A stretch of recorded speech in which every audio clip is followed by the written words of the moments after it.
High Vibe Nation is live. Welcome to the High Vibe Nation, where we have set out to raise the vibration of every human being on the planet. Your hosts on this journey are Sherry Gideons and Pamela Aubrey. So let's join them now in their current interview with a high-vibing individual.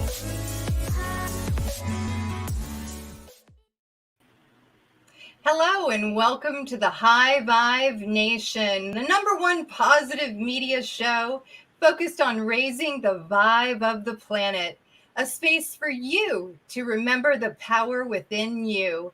It's a love revolution. I'm your host, Sherry Gideons, and this is my co-host, Pamela Aubrey. Welcome, everyone. Such a joy to be here with you this evening and to have our very special guest, Scott Goyette. He is the owner and president of NRG Consulting Partners and founder and owner of Go Love Now, teaching the importance of self-love, compassion, and kindness. Go Love Now is a movement of empathy and compassion that encourages our youth to love one another and to celebrate our differences. Through our delivery of live presentations and videos, workshops, and social network devoted to sharing acts of love and kindness, our youth will be provided with a safe haven to grow into compassionate adults. And as we open our hearts and our minds, we can and will change the world for better, one kind act at a time. So welcome, Scott. How are you guys doing? How are you? I'm just trying to get more people on here right now, trying to share it, and I'm just not technically savvy tonight. It's not working, but I'm excited to be here. So thanks for having me. Great to have you. Great to have you. As you know, on the show, we love to talk about being high vibe. So tell us what it means to you to be high vibe. Well, I think we share the exact same feelings on this. One of the things I've actually been doing a little bit more research on the details of exactly what that means.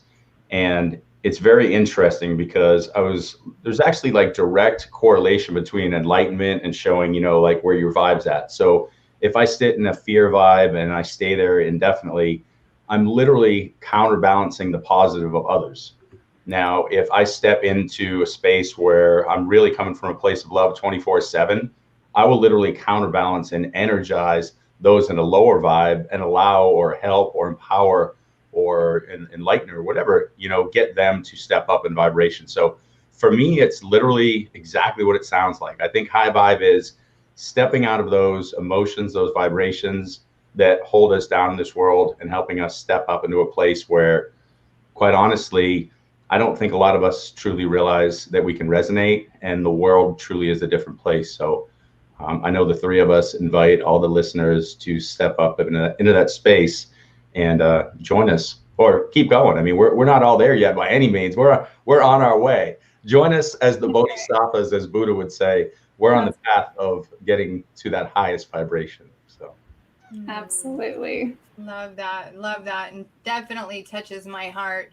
So Scott, start us out with, we know you're a school teacher and that you're working with high schoolers and college kids too, aren't you?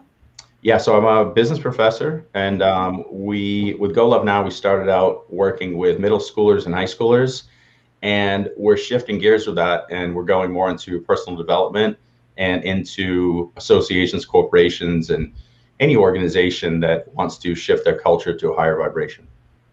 Love that. So. Yeah, so incredible. And so tell us a little bit about Go Love Now. What does it stand for? What does it really mean, Go Love Now?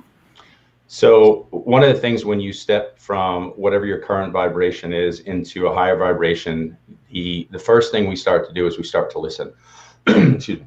We start to listen. And so there's actually acronyms that were given to me by Source, when I connected more deeply to my intuitive self, and I'll share those in a second. But I want you guys to think of this. So Go Love Now is nothing that, directly I created from an egoic space.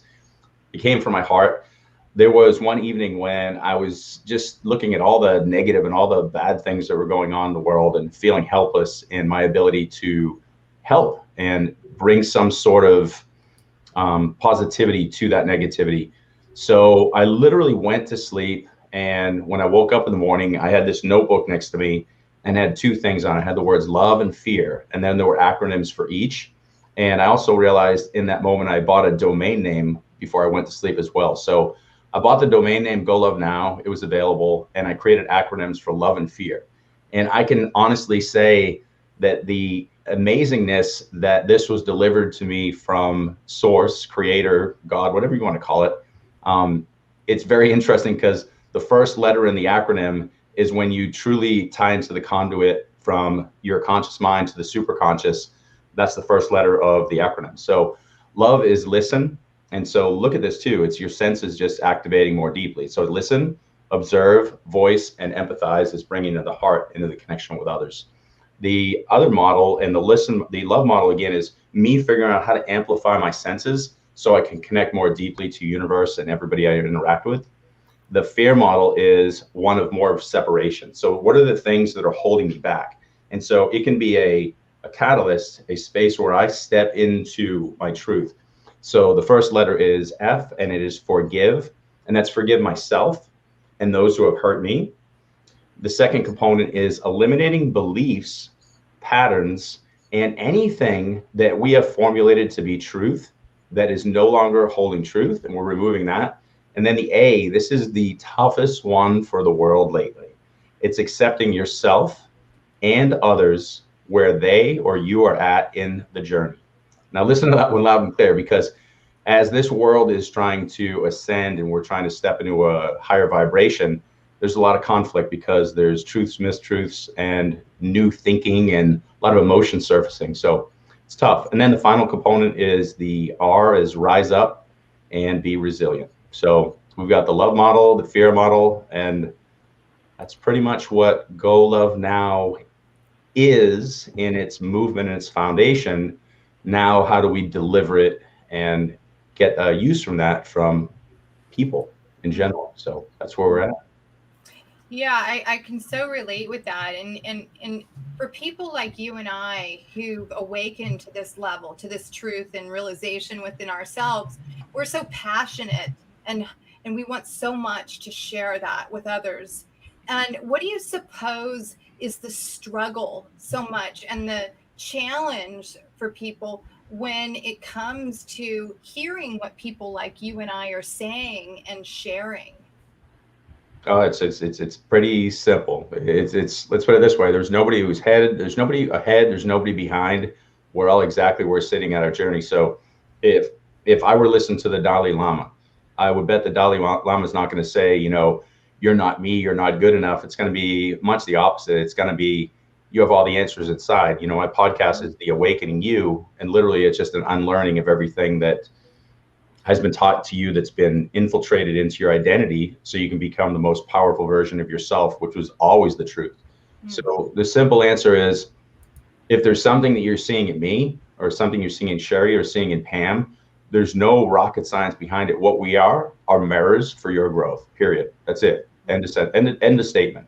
That's it. So if you're able to pick our brain and find some truth in there, then creator, source, God, whatever, put us here on your journey to be a mirror with some information to share with you, to empower you to discover what you really are. And there's nothing more to it.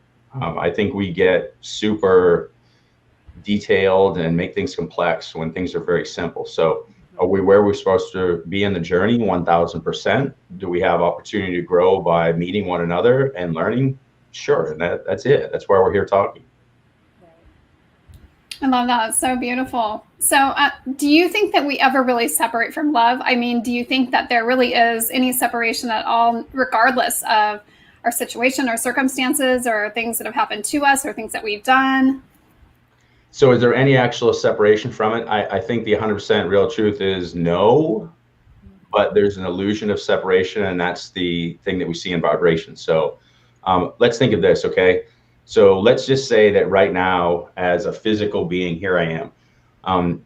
In my spirit state, of course, I'm 100% perfect, and I'm love, and I'm nothing more than, you know, another perspective point of source, creator, God, whatever you want to call it. And that scares people to say that, you know, to sit here and say, so are you saying you're God?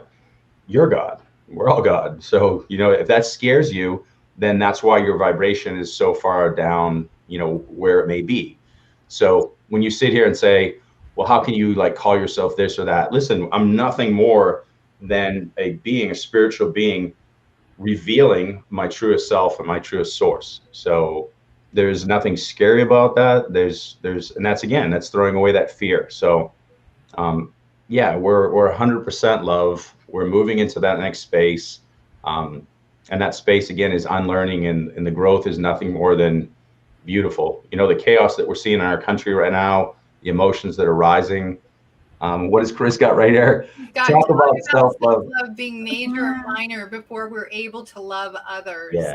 Yeah. We beat this stuff up so much, and I never get sick of saying the same darn stuff, because I'm going to be boring to a point where some people might be like, I've heard it all. Well, here's the deal. Somebody new is listening to it at any given time. These messages need to be put out there. These are seeds that need to be planted. These are reminders so that Creator can come out in each of us. It can be boring. It can be overwhelming. It can be too much. There is no too much. Pam already said it. Like, we are love. Let's get back to that. And I love so much what you're saying about that, because I can say for myself on my own journey, while all this was downloaded into my consciousness in an out-of-body experience, I still had to let go of all the old stuff. I still had to work daily on getting out of the level of the intellectual, because I knew it all at the level of the intellectual. And I, just like you're saying, I had heard it and heard it and heard it. But when it comes down to the application and the full embodiment of it and living it each day, that takes practice. It takes baby steps. Yeah, that's an interesting comment, and it's a great comment. And Chris and I were talking about this the other day, actually. Is it really a baby step thing, or is it a hardcore shift and full transformation? And I think it's choice, because we have the ability right now to shift into a much higher level of consciousness, but the emotions, the low level vibrations are holding us down. And we've allowed that to happen because it's built into our identity. We've been built to say that, like, be scared of this, be afraid of that, worry about this. And I mean, here's a simple truth. All right. Again, if you're a perspective of Creator, you can do anything. We've got to wake up and remember that. And I mean, like, right now for me individually, and I've talked to Pam about this, there's days where I'm literally sitting so fluidly connected to source that it's almost scary. Like, I literally feel like I'm floating in a different vibration. And then I start attaching to, why is this happening? Why is this happening? Why am I unable to do this? Why is this person thinking that? I'm like, come on. And I get really, really frustrated where I'm teetering. So what I'm trying to do, and this is the only way I do things all in 1000%. I want to sit at each vibration to understand what people are feeling in that vibration and what drives them. And then I can be much better of an ear or a support mechanism for them. So when I sit and I hear them talking, I can literally go to that vibration with them to help elevate that, if that makes any sense. So I'm a glutton for punishment. I like to go up and down the rungs of vibrations, and then every once in a while go be at peace, and then come back in and say, all right, here we are again. Let's play this game. So. Yeah. Well, and don't you think that's part of it, though? I mean, that we're just all kind of constantly on the journey. And so, this expectation, and we're seeing this, I think, like you were saying, in our society right now, where we're trying to make this evolution from a place that, frankly, hasn't served a lot of people on a lot of levels for a long time. 100%. And so it's kind of a mix of very scary and a huge opportunity, because now all of a sudden it's like, well, we could step into this much better place if we choose to. And I know that you really share that belief. So can you talk a little bit about that from your perspective? Yep, it's a perfect question. So right now, I think that so many of us are saying, I mean, here's the thing.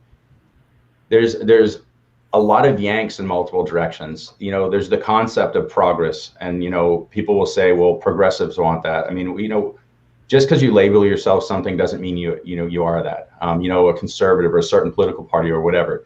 People are starting to say that this is what they are. We've got to walk away from these alignments to whether it's a political party or some belief that's being driven by some like ulterior motive. I think it literally just comes from the heart. So if you want to step in to whatever you're supposed to be stepping into, you're going to find that not by looking around in the outside, you're going to find that by looking in your heart. I mean, the love and the fear model, I swear to God, I mean, there's no question will suck you into this. You start like playing in there, you start listening more to intuitive self, or actively observing what's going on in yourself and self-nurturing. And all of a sudden you find spaces to support others, and it will come in the weirdest places. Like, it will just show up. And suddenly what's going to happen is, I mean, visualize this. We've got this existence that has been created over time. All right. And it has been built based on identity. We hear things like this all the time. Right? Boys will be boys. It's just the human condition. It's just the way we are. You know, we're animals. I mean, listen to those limiting beliefs, like how honestly someone's listening and saying, yeah, but that's the truth. That's an old truth, and it can be a truth. This is the amazing thing about an infinite world that we live in. The minute we say, no, boys will be boys is no longer the truth, it's over. Mm-hmm. The minute we say that the human condition has zero limits, it's over. Mm-hmm. But we have to say it collectively. And the thing I was saying earlier about counterbalance, the more people who elevate to a vibration where they're putting that vibration out, then, you know, we hear terms like ascension or stepping into a new dimension or realm, or whatever your beliefs or whatever. I would suggest this. I would realize that your identity has been a weight that has been holding you down for a long time. Mm-hmm. That is not an attack on you. It's been something that we see as a security blanket, or what people call certainty. Certainty is a beautiful thing if you want to live in that illusion. Also, we could be called the matrix. The minute you say, I'm going to step into uncertainty and literally use love as your momentum and for your building block or catalyst, fear, and just jump into it. Yeah, it's going to be scary, but there's nothing, I mean, I'm telling you right now, nothing that can stop you. Nothing.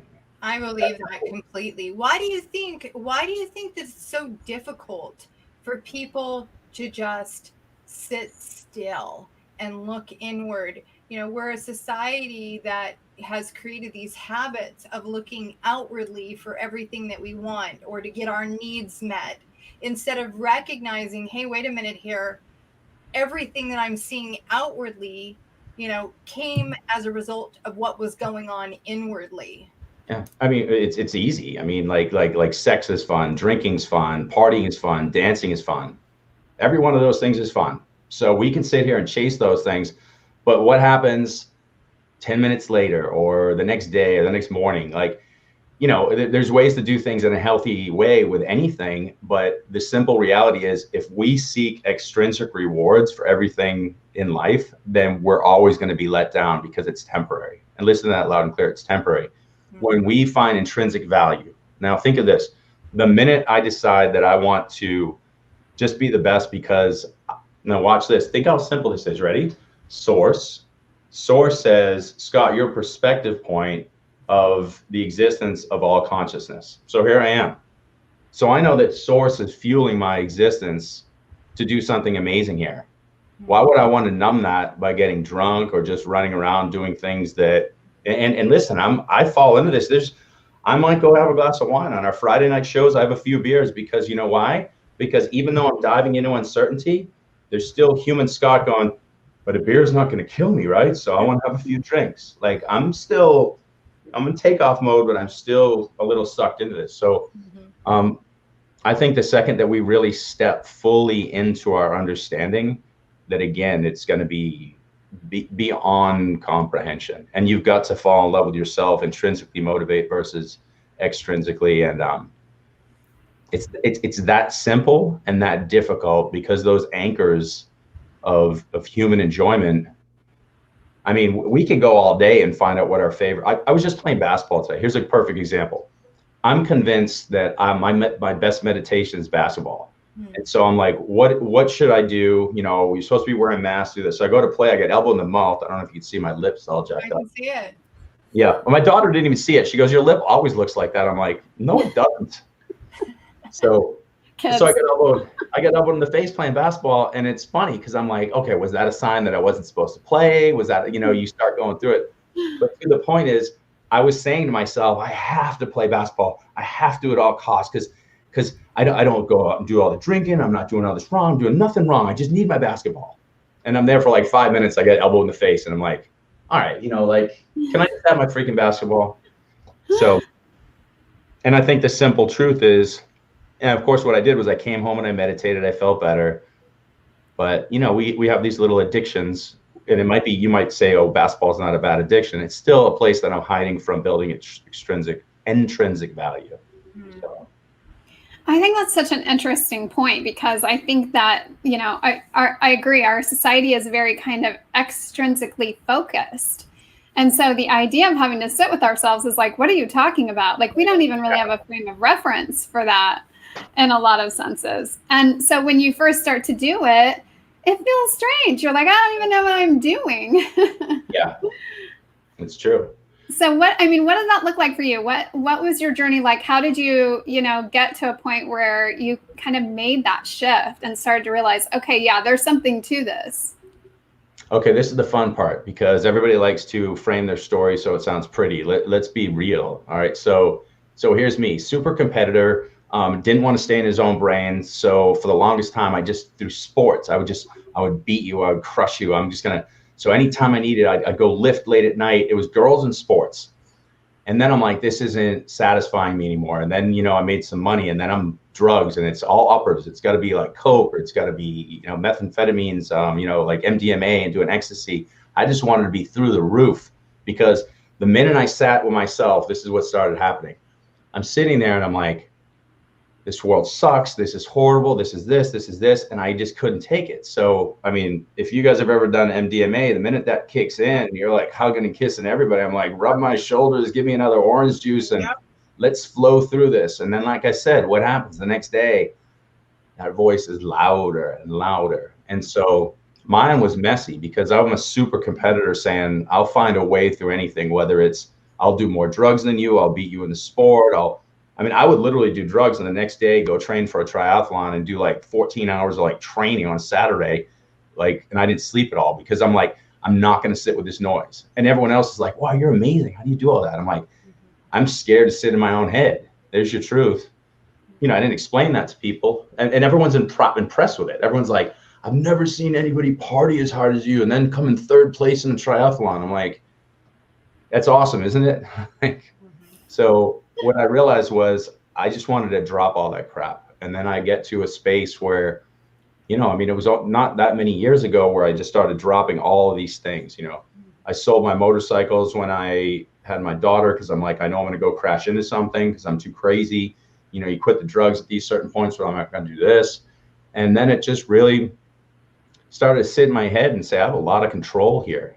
These thoughts that I called my own thoughts, these were thoughts that I was allowing to gravitate to me and holding on to some of them and defining them as me. And it's just total bullcrap. I'm a perspective of source. The minute I start dismantling these thoughts and connecting to the ones and choosing the ones that are for benefit of all and myself, which is not easy. I have a formula to do it. It's what I share in my coaching program, and it works, but it's not easy. So I can relate with you on so many levels of everything that you just shared, because, I did the same things with drugs and alcohol and other substances, coming from the pro bodybuilding world. And so much of it was ego related, because when I'd be using those substances, the ego side of me. I don't know if it's you or me. I didn't catch that. I caught it started to break up just a little bit. So you were saying there was the same connection where, you did the same thing with drugs and connecting to more extrinsic, essentially? Yeah, well, because when I was under substances, it was the ego. The ego part of me was powerful, and it was strong in me. And so when I started to use those substances, that part of me that could walk the walk, talk the talk, play the game, and be important to others, came out. But very much like yourself, as I started to ask certain questions and start to identify with, who am I really? What am I really meant to do? Why am I really here? very much stepped back as well. But so much of letting go of that also required letting go of judgment of myself, judgment of others. And so why do you think that it's so hard for us to let go of the past and focus on what we really want right now? It's another simple yet complex answer, but I think we can bring it down to simple. So watch this. I built my identity on everything, and let's just say that it's a foundation. It's like Jenga. So I've got this foundation piece. For me to pull anything out of that, which I define as who I am, the minute I yank that, which is my past, and I say, yeah, but that's what made me stronger. If I pull that out, I'm convinced that everything's going to topple down and I can never rebuild because I'm already too late into my life. This doesn't work. So here's my suggestion to anybody believing that. First and foremost, it's a load of shit. It really is. It's totally not true, because something might temporarily fall, but the space it creates, and listen to that loud and clear, the space it creates is where all the beauty happens. If your foundation is filled with mistruths or misunderstandings or low vibrations, like think of this, okay? Imagine if, let's just say that you got a great job and everything's working, but you keep saying, I really want to find a job that pays me enough money, but I really feel like I'm giving back to the universe and I really want to commit and serve others. And you come up with something that a lot of us say, but you say, but I can't let go of this money because I've got a kid, or I've got kids, or I've got this, I've got this. We all make those excuses up. Here's the deal. The second, don't forget, you've got those low vibrations that are part of that identity. The second, you remove those low vibrations by saying, that thing that my teacher used to say that I've held on, or that forgiveness I've never given that I've held on. Once you create that space, and your first question was the perfect question, talking about vibration and how do we get to a vibration of love. What if there's a sizable chunk of that foundation that's negative vibration? What if I came in and I just meditated and just put love in there? Hear it. You're still sitting in the egoic stance saying that, but I could never replace.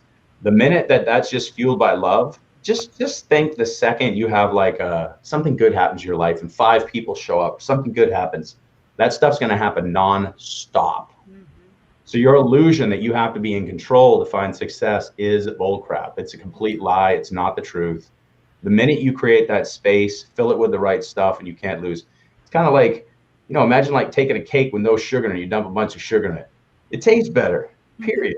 That's what you're doing. You're going to put some sugar, put some love. We're going to elevate the vibration. It's going to just be a better cake. Period.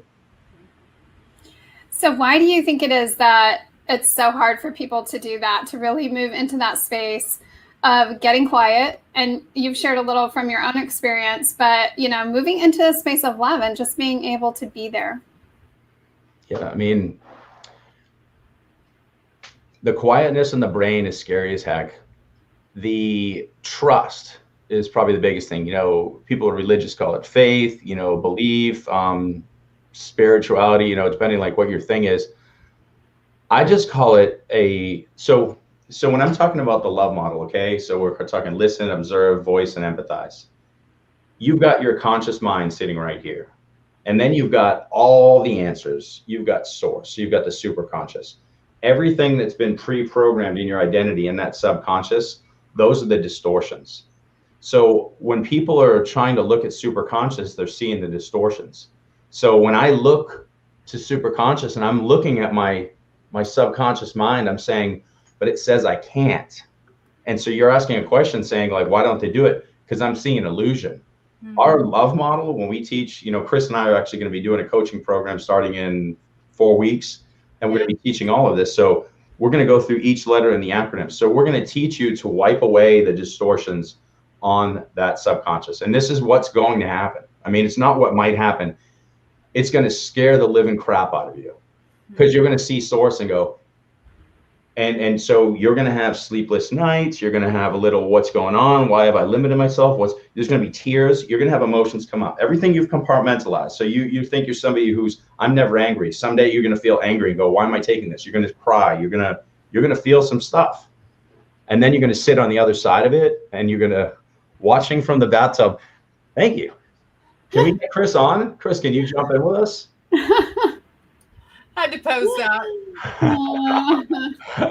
watching from the bathtub. The great thing is he and I are definitely both totally honest. So I don't think it's a joke. He's sitting there going, dude, I was trying to do two things at once. I was supposed to get Jackson bathed. I wanted to watch this. And he's sitting there laughing right now going, he nailed it.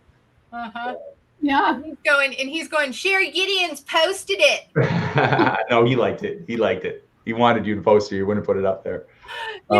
I and I want to really delve in. I mean, you've shared some freaking golden nuggets here, and I just love the heart space that you're coming from. I mean, my goodness. So let's talk about that for a second. Let's talk about vibrations and the vibration of the heart, and then these lower vibrations where we're unconscious of how we're doing it. Because you said it earlier, I mean, so much of it is an excuse. And when we call people on their excuses, they're saying, I'm not doing it to myself. How am I wanting all of these things to happen to me?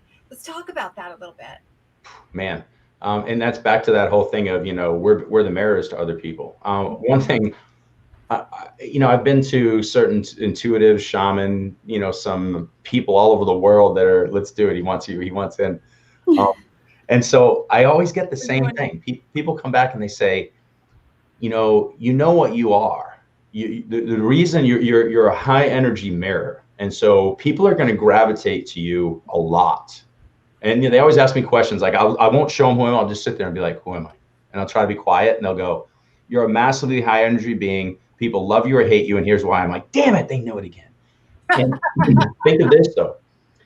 I'm a person, like if I walk into a room of 1,000 people, people are going to walk over to me. And it's not anything more than there's an energetic connection. People are going to go, I want to look into that mirror.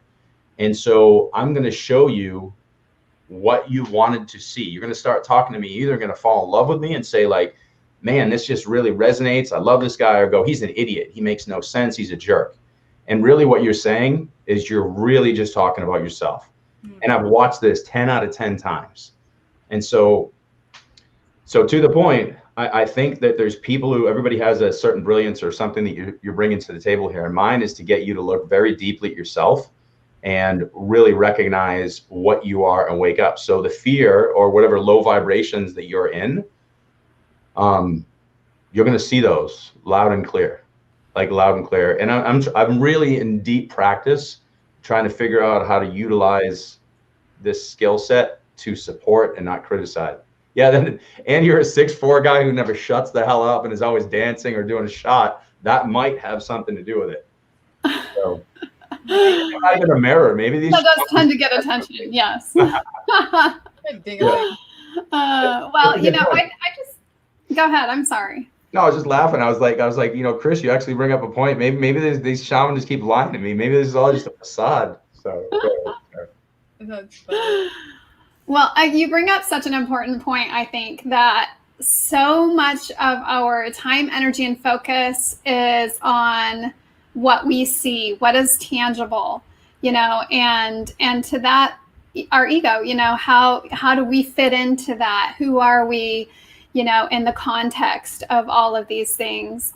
And I love how what you're really saying, and I want you to elaborate on this, is we can step out of that for a few minutes. We can start with just a few minutes. Yeah. So I mean, really think of this, all right? And I know you guys all subscribe to the same thinking. Excuse me. We got Austin allergies. I don't know if you guys, whatever your thing is where you are, but we've got the hill country here. There's always allergies. So I've just been like trying to drink water before I started this, but been there all summer. It's crazy. Yeah. It runs. So what was the question again? I just totally drifted. You were saying. Well, just the idea that we can step out of, a lot of what we see, touch, feel, that is really illusion, and the relationship we have with that. So I think that. Explain it again. I'm just like, I'm kind of just in a different space. Sorry. It's okay. It's okay. And so what you're saying, this is what I'm hearing, is that you're saying we're stepping out of that and into reality, which is love. Mm-hmm. And so when we're taking that time, when we're getting alone and we're looking at ourselves, that's what we're doing. Am I understanding? Okay. Yeah. So you're essentially saying, so when I'm trying to get into myself and actually fall into that space where I'm becoming love and stepping out of those negative vibrations, how am I doing that? Is that where you guys looking for? Yeah. That's yeah. These are perfect questions. And so again, I think that all of us, again, if we just get into the space that, we're light, we're energy, we're just a deeply beautiful singular being, and that we're perspective points of this source, this consciousness. The minute we start to get into that space and not get so caught up in here, we're going to fall into something extremely beautiful, extremely, extremely beautiful. And I think that's the reason. It's funny because as you were asking the question, I started actually going there, and then I was actually like sitting there, and that's why I kind of lost train of thought for a minute. I was actually doing it, and I was like, wait, where were we again? So you were actually asking how I do it, and I was doing it. And I've noticed myself doing that quite a bit, where what I do is I get out of Scott and I kind of just laugh at, all these things. I was talking to a guy, Vic Fazell, the other day. He's going to be on my podcast. And he was telling me one of his favorite lines in movies recently is from the Joker. And he's like, why so serious? Man, that's such a beautiful thing because, think of this right now. We probably all had a regular day where we were irritated with something, we're pissed at something, we're running around, we're doing this, and we come here and we're like, let's put on our game face to smile and project something good, and we can be articulate and vulnerable and whatever. But there's a point of like, why don't we just like walk around and do this all the time? Like, why do we have to be so serious with so many things? Because really, at the end of the day, think of this: if we're one infinite life being, and we've been created into different perspective points to experience contrast and just exist and do something, then this is nothing more than one giant game. And then some people might kind of get freaked out by that and say, oh, no, that's not what God said. That's not what this said or whatever. But I also think that there's a distortion in language. So if I were to say to you right now, what is God? And all of us, there's 3 of us, but if we had 20 of us, we could all be of the same religion, the same church, and we would have 20 different answers. Oh, yeah, absolutely. And then if I were to say, what is faith? And then I would say, there's words that are very, very opaque words. And most of those words are used in religious context. So we're all receiving something different. So here's my point on this one. Whatever superconscious God, creator, was trying to get us to do, the one thing that we can all, I think, potentially agree on is that we're perspective points of that creator. If we were put here by him, like we love the separation. Like we love to say, they threw us here and say, let's see what you do. I don't think that anything just like made like little toys and said, let's see what you do. They literally pulled you from their consciousness, from their being. So you are them. The minute that we take away that separation, that's where all the power comes in. So I think that's happening right now. And I don't know if you guys if I shared this, I must have shared this model. I say this all the time, but the big model is here we are, we're source, okay? So we're love. This is what we're talking about. Here's that vibration of love that's just sitting here. And we want to experience the world. So we create contrast. The contrast is the breath. That's why we're always talking about the breath. And so right here is light. This is where all that source and love came from. And this is the darkness. And here's all of us sitting right in here, all the perspective points. So Jesus, Gandhi, whoever we think are the most enlightened beings are right here. So when Jesus says, you can only go to God through me, sure. Yeah, because you're right there. We get it. And Gandhi said, this is the way. Buddha said, this is the way. Because they're all there. And then the darkest, those who are doing things that we can't even comprehend, the Hitlers, the whatever we want to say is the worst, it's only because they're so far from the light, they can't make light-based decisions. But here's the deal. They're coming back too. That's what we don't like to see. There's our shadow side. So as we start to come back, or we talk about ascension or whatever it is, part of that ascension is bringing everyone with us. So we can sit here and we can sit in our chaos and get more and more angry at the world and say how stupid and how evil these people are.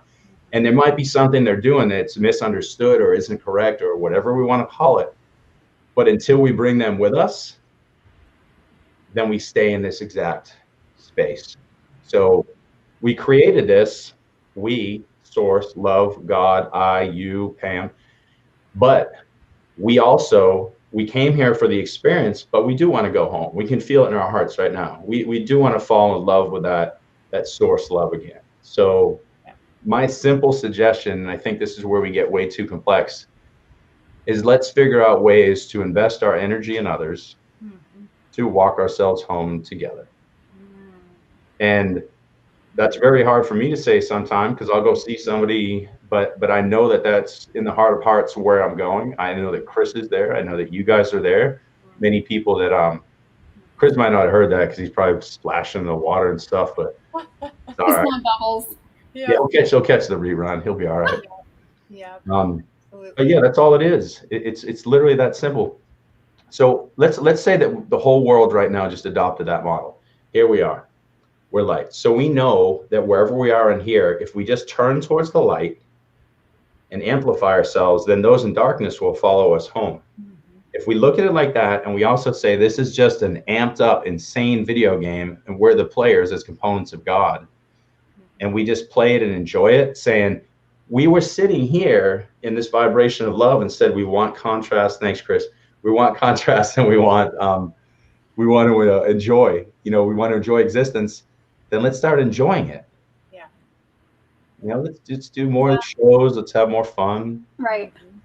Such a good point too, because it leads me back to really bringing forward the information of how do we in the moment utilize our power to the degree that we create what we really want instead of the contrast. So if the mirror is showing up and it's showing us a view of a part of ourselves, conscious or unconscious, that we're putting out or we're being from, I like to call it your point of power, then what we also need to realize is we're so powerful that we can shift that in the moment, that we can turn towards the higher vibration of what we really want. So let's talk about some tools that we can use, that we can share with our audience, to how in the moment can they start to, surrender and release what doesn't serve them and turn towards, the idea of what they really want, the intention. Yeah, simple. Let's I'll give you a few. The rest that you're going to have to come to our coaching program. There you go.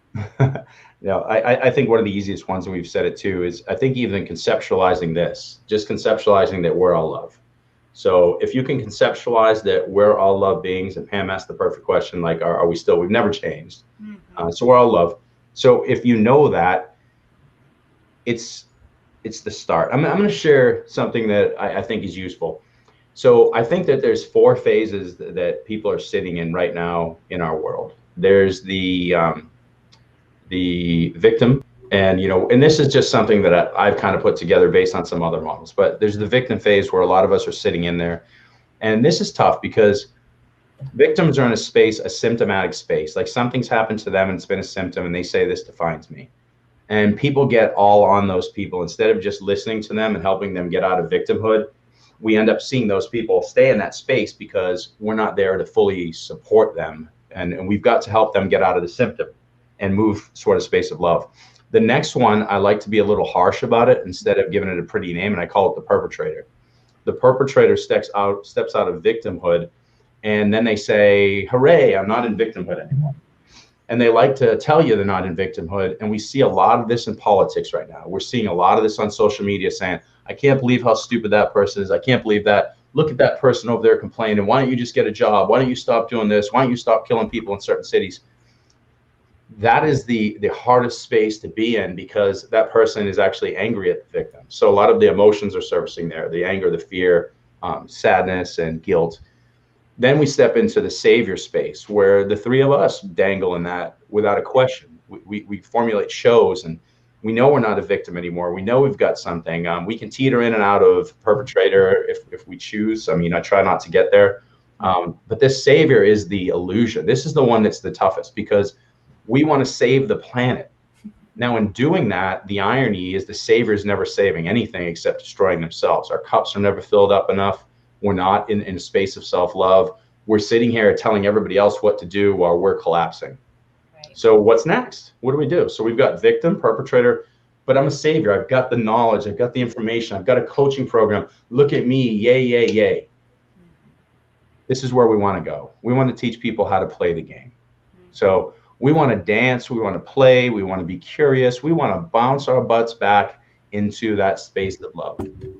So it's supposed to be a game. And so here's what's going to happen. Do you want to come to a coaching program where I'm going to sit here and save you from the bad guy and change your world? You might think you do, but you don't. You want to play. You want to come into my, like, if you take a class with me, like, I'm playing. Like, some people, like, what the hell are you talking about? Like, I'm making jokes, I'm having fun, and I will guarantee you, my college class, 13 years, I've had one person say one bad thing out of 30 times 3 times 13. Because we play, and they say, how the hell did you do that? How do I know all this stuff? How did I have fun? Why am I a better person? What just happened? And here's what we did. We took you into vibrations that aren't beta vibrations, that are stress vibration. Waves, stress waves. And we brought you into spaces of theta. We brought you into spaces of alpha where you're creating, you're like, whoa. And you're like, what happened? All I did was I took the stress out of learning and I made it fun. That's the same thing we're going to do here. We can elevate to that player mode. And once you're in that player mode, we all have to get there. And how do you get there? You play. Think of this. You walk into a bar right now. Let's say that you guys are at the age of bars, and there's a whole bunch of guys, and who are you going to go talk to? I used to have this game that I used to tell my friends. I go, don't try to be the prettiest. Don't try to be anything. Start laughing. Just keep laughing at my stupid jokes, and they'd laugh. And guess what happens? Everyone comes over because everyone wants to play. You're out. You want to play. You want to dance. You want to play. You want to have fun. You don't want to sit there and go, look at how good I look. Can you tell I just did some roids? Check out that horseshoe. Look at this. No, they will. I mean, I take that back. There's somebody who will go over to those guys, but there's always a group that comes over to the guys for laughing and having fun.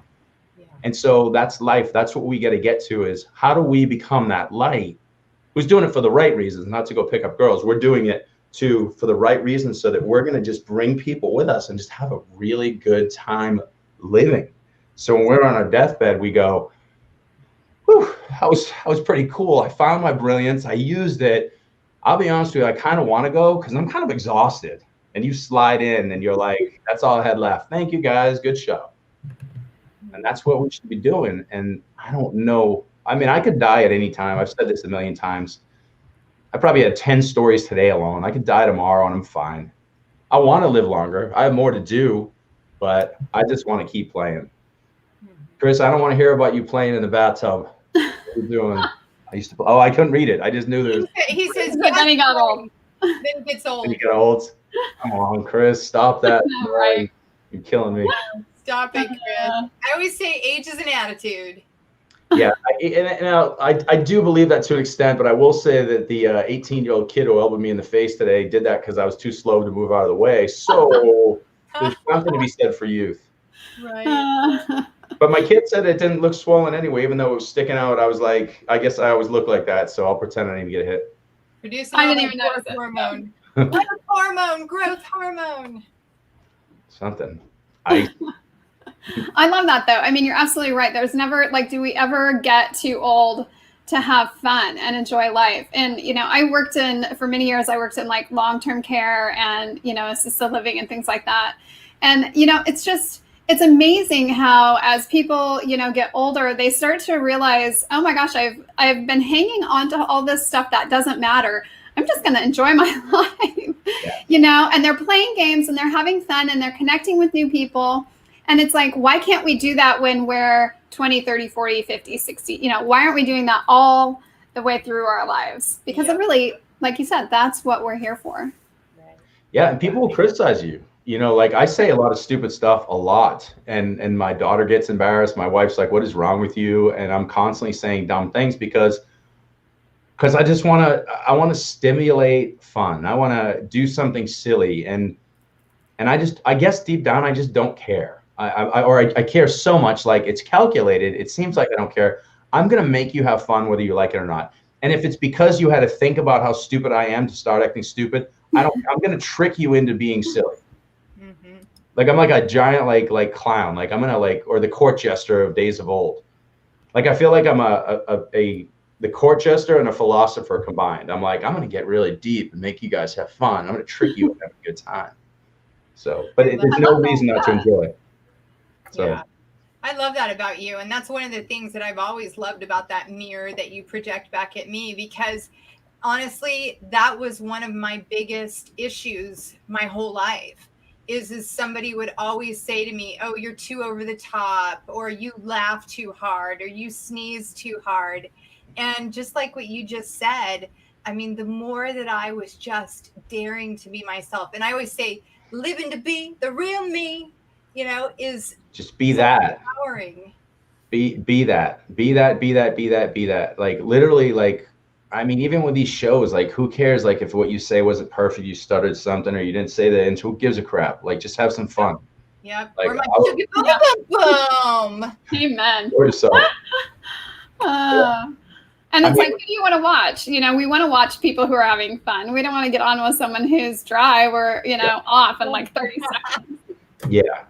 And we want to sprinkle in some good information, and sometimes all of us will have some topics that are deep topics, and we've had some reasons to get into those, but quite honestly, I was visualizing this, like, I would love, like, the George Carlins of the world to be live and have podcast shows, because the Jon Stewarts, those type of guys. I mean, he's alive, obviously, but like that's what I just want to have, that just the silliness, the goofiness, a couple personalities. My brother was listening to one of these shows, and he never listens to my stuff because family members are like, I listen to enough of you. The last thing I need to listen to is an hour of you. But he was saying that when me and Chris and one of my other friends had a show, this guy Thomas, a good buddy, he was saying that was the funniest thing he ever heard, because it just reminded. He said it was like being at a bar with us, just being stupid. And I thought we said some intelligent stuff, but he said it was just silly and ridiculous, and you were just being goofy. I think you were on that making fun of us, actually. Was that the one with Mitzi? No, that was when you make it, because we kept laughing. Yeah. But that's my point with her too. We were just, right. But she's so amazing. Yeah. She's such a loving, beautiful human being. We talked for like 3 hours after, and she was like, I love hanging out with you guys because you're silly and fun. And I come on like all worried, and then 2 minutes later we're having a good time. Like, yeah. Yeah, it was so cute. That's awesome. I can't believe that woman's 79 years old. And to tell everybody here, right. Mitzi Perdue, her dad was the founder of the Sheraton hotel chain. And upon his passing, she was the heiress to all of that. Then she met Frank Perdue, who was the founder of the Perdue Chicken Empire. He ended up passing away. Two beautiful humans, by the way. Her dad and Frank, when you start listening about them, amazing human beings. She took in everything from their spirit. She's an heiress of, do the math. Sheraton Hotels and Perdue Chicken Empire, hundreds of millions. This woman drives a 2011 Prius, lives in a 1-bedroom apartment, the most beautiful human being on the face of the earth. And we just laugh and laugh. All she wants to do is save the planet. And, we all try to figure out, where do we put our energy? Her currency, whether it's financial or her super high intellect, just a beautiful being. And I think more of us need to be like her, in the sense that she's so giving. She just happens to have money to give, where others might have a moment of time or a smile, but she has it all. And it's nice to see people with that much financial wealth still living like just beautiful, super giving people. So why do you think that is? Why do you think people get, where does it start for us, where we get caught up in that program in ourselves, where we care so deeply about what people think, and we'll squash who we really are on the inside because we're more worried about what other people think than just being ourselves? That is such a good question that I've answered so many times with so many people, and the evolution and the answer changes every time. Because, I mean, think of this, like, do you have any friends that are in a family of 5 or 6, and you're like, why is your brother this and your sister's this? And like, they're 5 different kids. Yeah. Like, and they have the same parents, similar friend groups, same schools, and they're so different. So I have to say this, I truly believe, and this actually will echo the thing that if you believe that we're perspective points of God, creator, universe, that we're dropping in by choice. So you're not sitting here dropping in with a family, you're dropping in an independent spirit into a family. So you're bringing something, you might look a little like them, whatever, but I mean, I watch my daughter and I'm like, why isn't she like me? And she's like me in some stuff, but you know what she's probably really like me in? The things and the identity that we created for her. When I look at her source code or whatever she really is, I see this brilliance that's nothing that I am, in a good way, like it's great. And so to answer that question, I think we all came here with our own series of lessons to learn. And part of those lessons, if you're somebody that is getting beat up more by the outside world, that's just among your lessons. And so my answer to that would be find what your lessons are. When you're getting pounded and beaten down by something, find mirrors, find people, who will support you. It's your challenge, it's your game. So if you're somebody who's saying, I can't, and then we invite you to a coaching program, we go, I don't know. Okay, well, stop complaining. We're sitting here, we're handing you the tools that you're clearly looking for. You're listening to all the shows for free, but you don't want to go do the program. So that's on you. Like that's where we have to start coming from, is we have to not only be mirrors, but we need to be good friends. Not the friend who says, you're good at this, you're pretty, whatever. Sometimes say, stop asking me stupid questions. What do you think? And start putting the thing back in them and get them to be excited and be in love with themselves. Again, intrinsic, extrinsic. If I say you guys had a great show, it feels good. Like if I say, thanks for having me on, this was an amazing show. Yeah, we all start to feel good. We're like, oh, that felt good. That felt nice. But it's much more important to know it didn't need to be perfect. I brought this show out here. I invited you here. We have Pam, we have Sherry, we have Scott. We're all here together. No one needs to tell me it's good or bad or anything. I'm doing something from my heart to serve others. That's it. We don't need affirmation. Now, I'll say this. Every single person who supports or writes like a beautiful comment, we love them to death, of course. But we don't have to have that. We should be doing it for the reasons that we're doing it for. Is Chris going up there? Or? I love that. And I love the point that you're making about, kind of this idea of your coach isn't always just there to be nice. I mean, going back to, I know you played sports, if you've ever played sports, your coach isn't there just to be nice to you the whole time. They're there to teach you the things that you need to learn so you can be successful at whatever it is that you're doing. And it's the same idea. It's like when you're going into a program, these are people that have information, knowledge, experience that you may not have. And they can help guide you. And sometimes they may have to push you. And sometimes it may be really uncomfortable. But on the other side of it, then you've got these amazing outcomes. Yeah, and man, it's such a fine line. I was listening to the Michael Jordan, The Last Dance. We're watching it, with my wife, and she's not a basketball person, but she's like, wow, this is so deep. This is such great lessons. And I'm like, yes, this is why I play this game. And so, as an athlete, 90% of the things that I've learned in life, I learned through sports. Moving without the ball in basketball, like that's what makes you a great player. What are you doing when no one's watching? It's the same damn thing. Like, what are you doing here? What are you doing to prepare when nobody sees you? Like, what's happening? Like, and the coach that's saying like, hey, I noticed, you didn't hit the gym. Call me out. Like, tell me, say, guess the game's not important to you. Like, get in my face. Like, make me upset. Like, make me hate him. Because do I hate him? Mirror, mirror on the wall. I'll fix it myself because I didn't do the work. I'll say he's a jerk. I'm the best player. He shouldn't be telling me what to do. It's all trash. He was saying you could be better. Right. Stop saying you're good enough. You could be better. So that's what we're going to do. I love that. What's Chris got? Truth. I would not be where I was today without people being honest with me. Chris, you're a jerk. Chris, you're a jerk. I think, it's so true. I mean, even those times that you did hate your coach, where you're just like, oh, I cannot believe you would make us run another set of suicides, and then you do it and you're like, I just did that. And it's like, okay, I kind of get it now. 100%. No, it's the most beautiful thing in the world when somebody pushes you, even if you don't want to do it. And that's one of the things with being a coach that is very important if you truly are a mirror, because you'll read somebody and you'll go, I could push it a little more. They're about to break, stop. I could push them a little, about to break, stop. And I think a lot of that comes with true heart connection. So, one of the most important things is don't ever sit with a coach or don't ever listen to somebody unless you're 100% bought all in, because don't go, do not join the program unless you're in it to win it, because you will cannibalize yourself and the program. I'll never forget, I was at a program with Nito Cubain, and he is the president of High Point University. He also is the owner of Great Harvest Bread Company, a bunch of other companies, and one of the best motivational speakers you'll ever hear. He is phenomenal. And he said to me, he goes, we were talking about coaching, goes, who's your best client? And I couldn't answer him yet. And he goes, drop him. And I'm like, yeah, whatever. That's I'm getting a couple $1,000. So I'm no. And he goes, drop him. And he goes, I guarantee you need to drop him. And he starts asking me questions. He's like, how much time are you spending or whatever? And he goes, you're spending all this time thinking you need him when he needs you. And so we went through this whole thing about that almost always your best client you got to get rid of. And I'm like, this doesn't make any sense.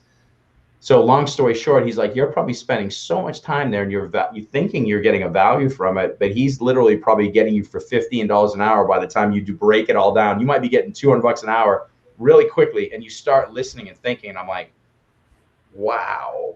And so that's the exact same thing here. Mm-hmm. Don't take that person just because they're gung-ho to join if they're constantly saying, but is this going to help me? Are you sure it's going to work? I don't know. Am I okay? Listen, Right. if you trust this, I'll take you there. If you don't, go call me when you really want it. Yep. And that's where we've got to be with everything. So I want to make a point about what Samuel said here. He says, when you love yourself, you won't have the need for others to love you, to feel loved. You love you first, dominate yourself, and keep expanding. And it makes me think of, something that our good friend Alan has said. One of the things he said is, he says, do you desire to be loved, or do you need to be loved? And he says, you don't need anything. Everything is already inside you, but you desire to be loved. So that actually falls under the E in eliminate beliefs, needs, service. It's all in there.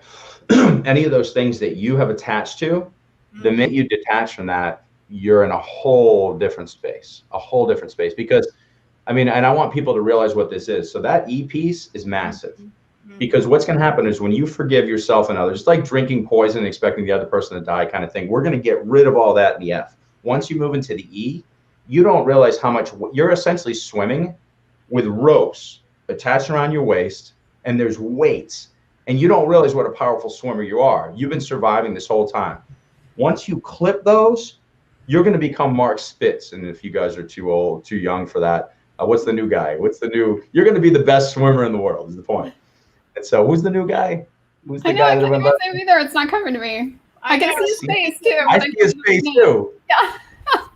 All right, you're a really good swimmer. You're going to end up being a phenomenal swimmer once you break away from those needs and those things that you think you have to become, because you're getting negative emotions of fear, anger, sadness, guilt, shame attached to those needs. So when I'm saying like, I need to be the best at this and I need to be the best at that, I need to save the planet, I need to be amazing, I need to help more people.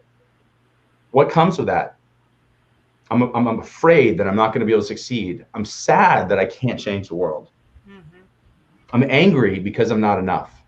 What if I just say, I desire to be the most beautiful mirror in the world. I'm going to wake up and share that energy. What's going to happen? I'm going to amplify. Michael Phelps, thank you, brother.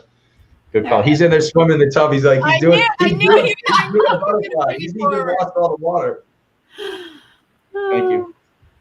Yeah, we were all looking at his face. I was like, oh my God. Oh my God. Well, Scott, it has been an amazing show.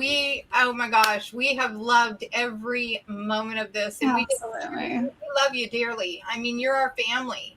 Thank you very much. We mean that from the bottom of our heart. So share with our audience any coaching programs you have, how they can get a hold of you. Yep.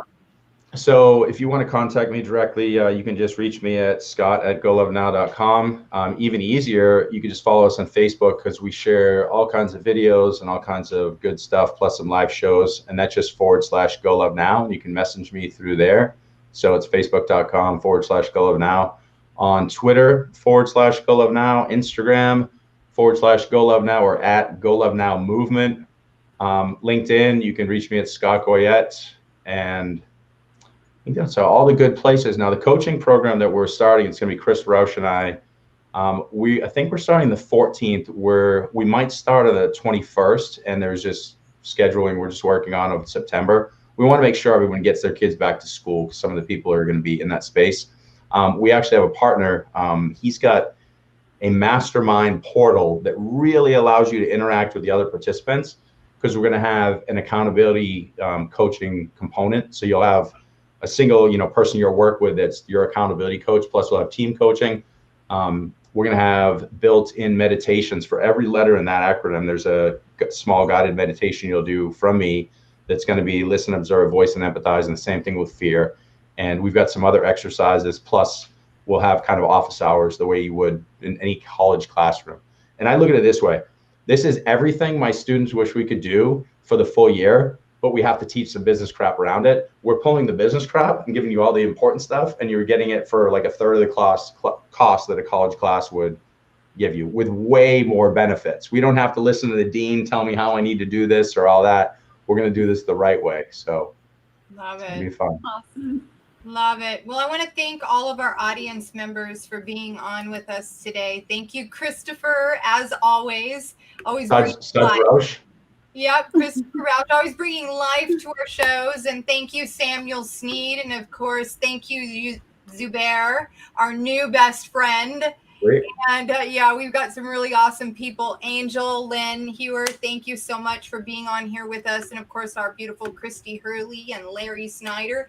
And we also wanted to mention to all of you that Pamela and I now have a mini series. It's 7 Steps to Greatness.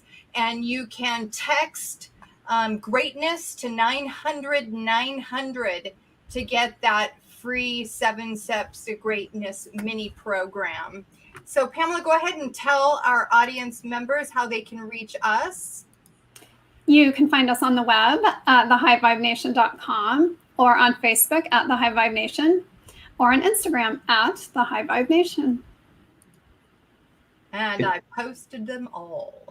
Pam, real quick, is that the same thing? Because you have something that I really think people need to see. Is that the thing that you did that's for students and parents sending their kids back to school? That actually is not, and that is actually just on my personal profile. Okay. Mm-hmm. That's good stuff. Sorry. Thank you. Awesome. No worries. We love all of you. We love Pam. We love Scott. We love everybody who's part of our inner circle, and we love supporting all of you and helping all of you. So we want to thank you again. And until Wednesday night, our show is on Mondays and Wednesday evenings at 5:00 p.m. Pacific Standard Time. We're here live on Facebook. We're live on YouTube. And then we also post after as well. So until Wednesday evening, have an amazing rest of the week. Bye now. Night, everyone.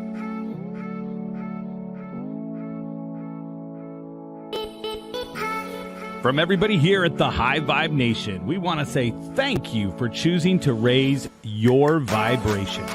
And of course, please like, share, and subscribe.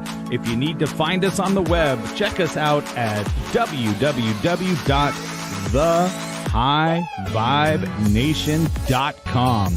Looking forward to seeing you on the next episode, and keep high vibing.